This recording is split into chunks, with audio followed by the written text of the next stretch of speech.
Thanks for staying with NDTV. You're watching the Thursday edition of the World Report with me, Arjun, Samar, Mahendran. A day after announcing 25% tariffs on imports from India, Donald Trump has dropped another bombshell. That's correct, he's hit out at India and Russia together. He has said he does not care about New Delhi's dealings with Moscow and that the two can take their dead economies down together. I don't care what India does with Russia. They can take their dead economies down together for all I care. We have done very little business with India. Their tariffs are too high, among the highest in the world. Likewise, Russia and the USA do almost no business together. Let's keep it that way, Trump said in a post on his Truth Social platform.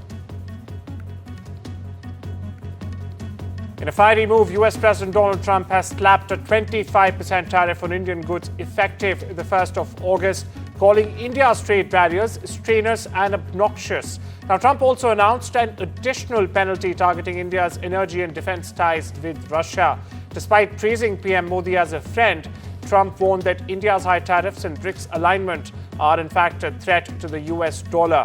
But he has also hinted that talks remain underway. Meanwhile, India's Commerce Ministry says it's studying the impact and remains committed to a fair trade deal. Now, the escalation comes just weeks before US officials visit New Delhi for the next round of trade talks.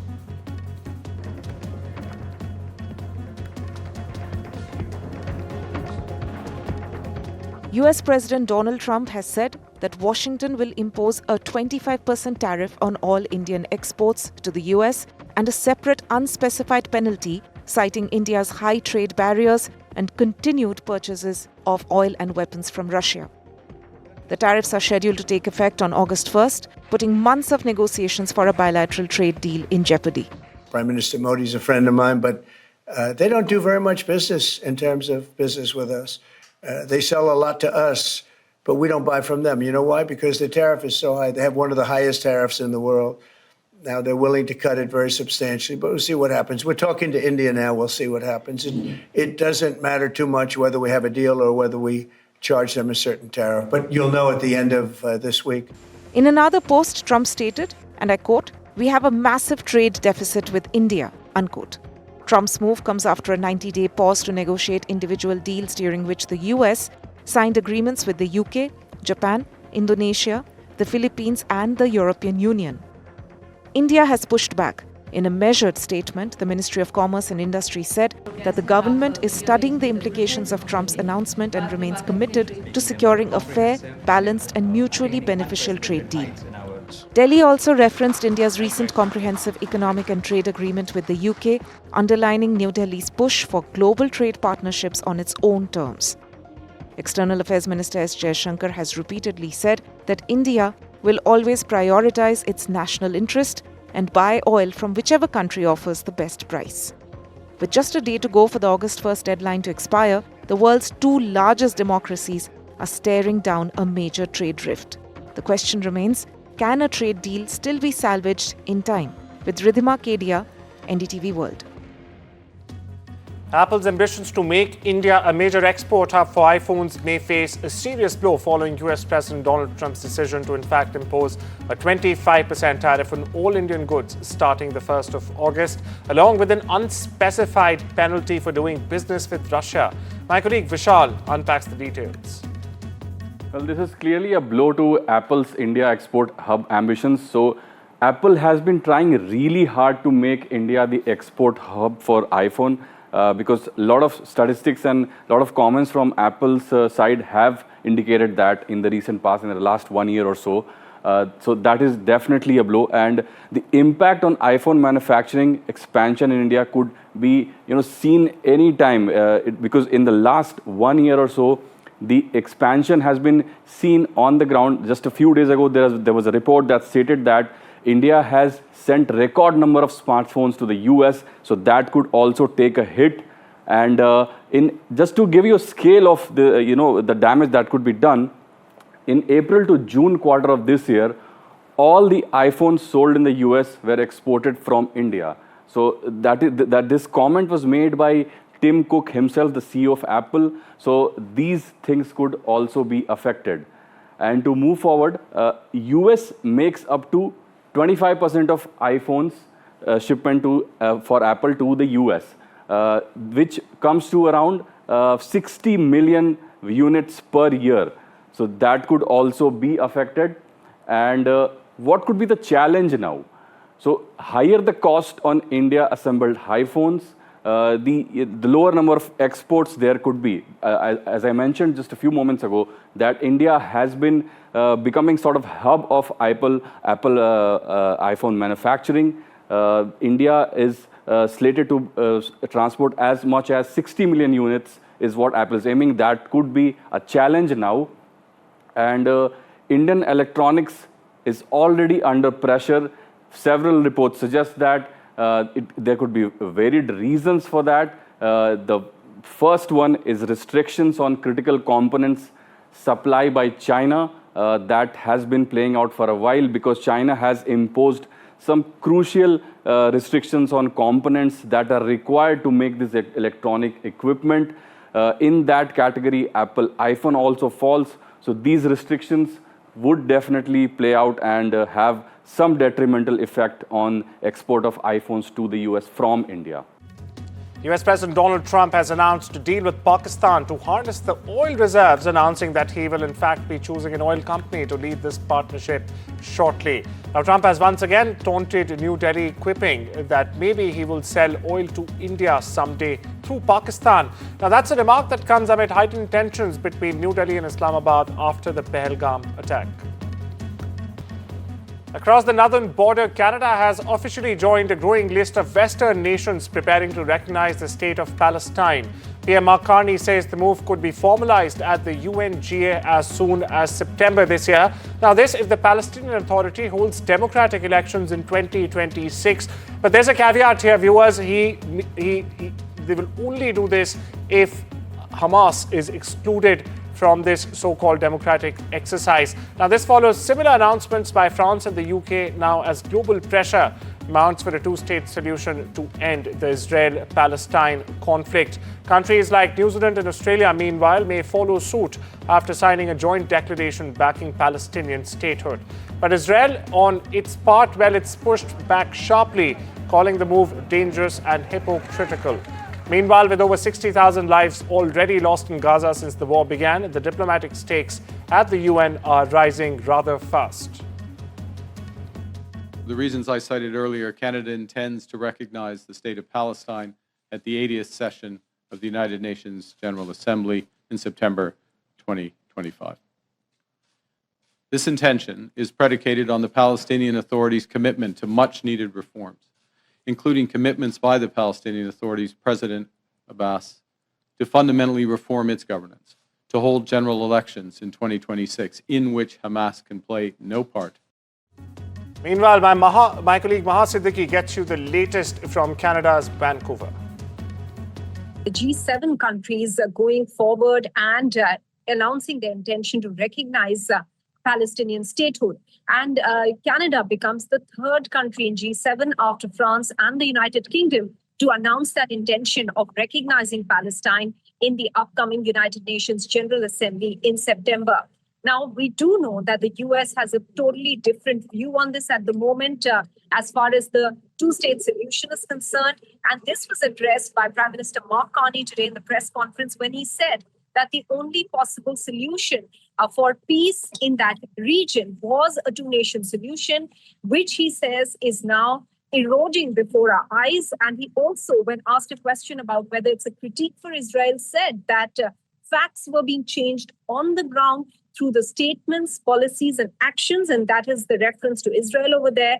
And that is why, out of necessity, this decision has been taken. And he believes that this is a collective decision as of now by countries from the G7 who are step by step coming forth and making this decision. And therefore, there is strength in that collective decision. So in some sense, giving us an idea of where Ottawa would be vis-a-vis Washington, D.C., which was your question with regards to this decision of Canada that was announced today. A big decision by Canada to recognize Palestinian statehood in the upcoming UNGA. But there are commitments they've sought from the Palestinian authorities that they will hold elections in 2026 without Hamas.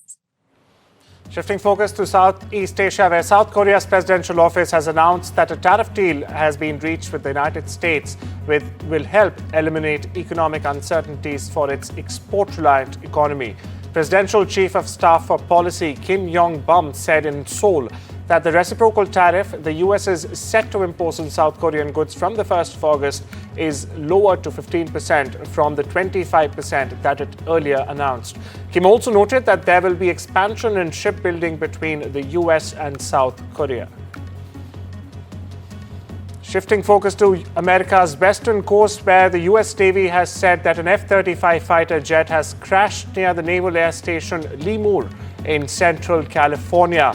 Now, a statement from the Lemoore base has said that the pilot successfully ejected and is safe. There are no additional affected personnel. That's what we're picking up right now. Over in Washington, Senate Democrats are invoking a nearly century-old rule to demand the release of the Jeffrey Epstein-related documents from the Department of Justice. Now, led by Minority Leader Chuck Schumer, Democrats use the obscure Rule of Five, which in fact compels agencies to release information if 5 committee members request for it. They say that the Trump administration has repeatedly failed to deliver transparency and are now giving the DOJ only until August 15 to in fact comply with this demand. Now, the files could shed new light on Epstein's ties to powerful figures, including President Trump. Meanwhile, pressure is also going across the aisle, with some Republicans now breaking ranks to demand answers. Schumer, meanwhile, says the evasiveness is alarming and also hints at legal action if the request is denied. Trump's top envoy Steve Witkoff is traveling to Israel today to tackle the deepening humanitarian crisis in the Gaza enclave. It's his first visit in months and comes as ceasefire and hostage talks remain in limbo, or stalled as it's being called.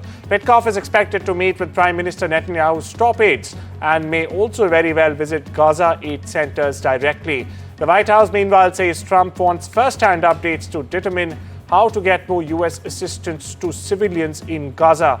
Now, meanwhile, talks with Hamas are ongoing, but Israeli officials say progress is unlikely. It's a line that they have been constantly maintaining since ever after the October 7 attacks in 2023. Meanwhile, behind the scenes, Israel and the US are also exploring tougher alternatives, including a possible escalation or even partial annexation of Gaza if this gridlock indeed continues.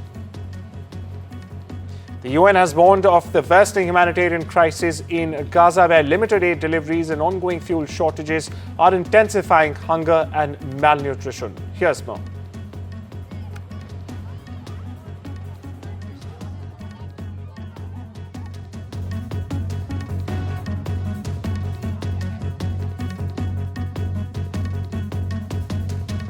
The Office for the Coordination of Humanitarian Affairs warns that 4 days since the start of tactical pauses in Gaza declared by the Israeli authorities, we are still seeing casualties among those seeking aid and more deaths due to hunger and malnutrition. Parents continue to struggle to save their starving children. In a social media post, UNICEF said that this is a condition that we can prevent and called for increased humanitarian access. Aid workers in Gaza have not been spared. Recent tragic news from Pakistan, where German Olympic champion Laura Dahlmeier has died in a mountaineering accident on the Lela Peak at an altitude of 5,700 meters. The 31-year-old former biathlon star was struck by falling rocks during a climb in the Karakoram range. Her climbing partner has survived, but rescue efforts were called off due to bad weather. Dahlmeier, meanwhile, made history at the 2018 Winter Olympics, winning 2 golds and a bronze in biathlon before retiring, in fact, at just 25 years. And known for her humility and passion for the outdoors, Dahlmeier had requested not to be recovered if lost in the mountains. Meanwhile, tributes keep on pouring in for a true champion with heart, courage, and vision. The political firestorm, meanwhile, is erupting after Donald Trump sanctioned Brazil's top Supreme Court Justice Alexandre de Moraes, accusing him of leading a witch hunt against Trump ally and former President Jair Bolsonaro. The U.S. Treasury says Moraes violated human rights through censorship and political trials. But Brazilian leaders, well, across the political spectrum, have condemned the move as foreign interference and a direct attack, in fact, on Brazil's democracy. Meanwhile, President Lula's government is hitting back, calling the sanctions absurd and even dangerous. Even conservatives in Brazil say Trump has crossed the red line. And with that, it's time we step into a short break. Much more on the other side.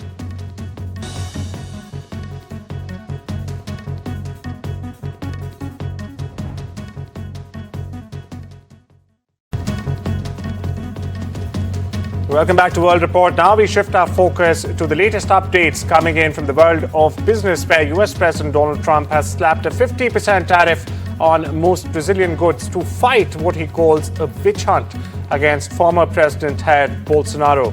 Now, in a relief for Brazil, meanwhile, Trump has excluded sectors such as aircraft, energy, and orange juice from heavier levies.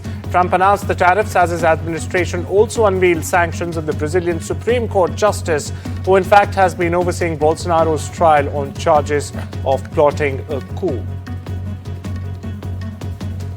The US Central Bank held interest rates steady on Wednesday, and Federal Reserve Chair Jerome Powell's comments after the decision undercut confidence that borrowing costs would in fact begin to fall in September, possibly stoking the ire of President Donald Trump, who has demanded immediate and steep rate relief.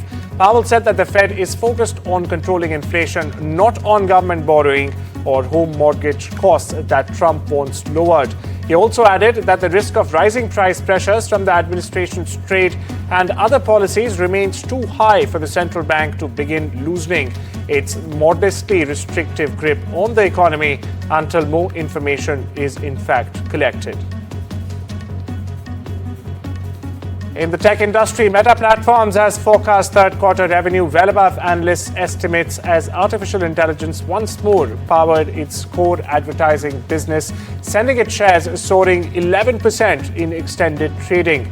Now, the bumper results could ease investor worries about the social media giant's frenzied pace of spending, at least for now, as it seeks to change Wall Street's impression that it lags rivals including Microsoft and Alphabet's Google in the artificial intelligence race.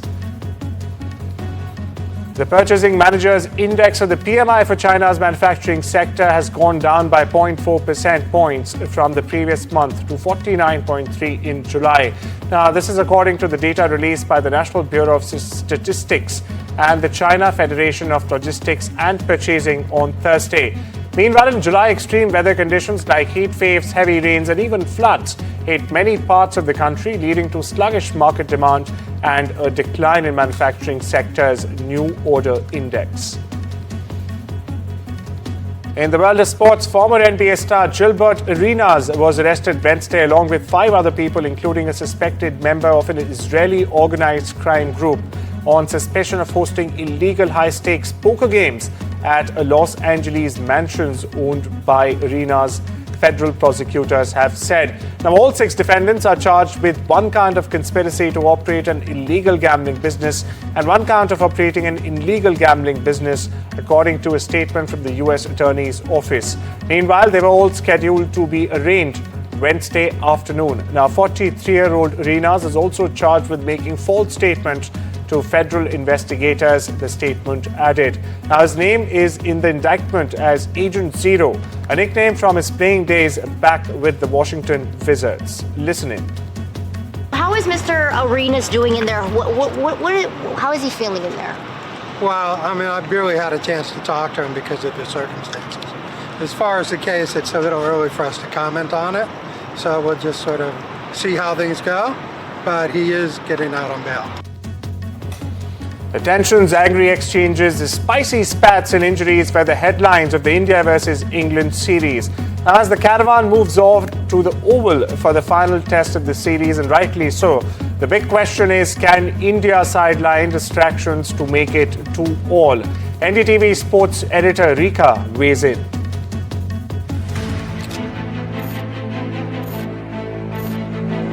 Gautam Gambhir in a heated exchange with Lee Fortis, Surrey's head groundkeeper.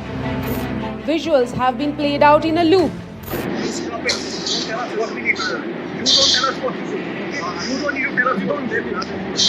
spats of the summer have now spilled onto the training ground.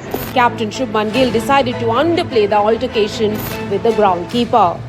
If a pitch creator is going to come and ask us to not look at the wicket and look at the wicket from 3 meters from behind, that's not something that has happened to us before. We've been playing cricket for such a long time, and as long as, like I said, as long as you are under rubber spikes or you're barefoot, you're allowed to look at the wicket from close quarters, and that's the job of the coach and the captain. So I don't know why the creator didn't let us or didn't allow us to do that. I don't know what the fuss was all about.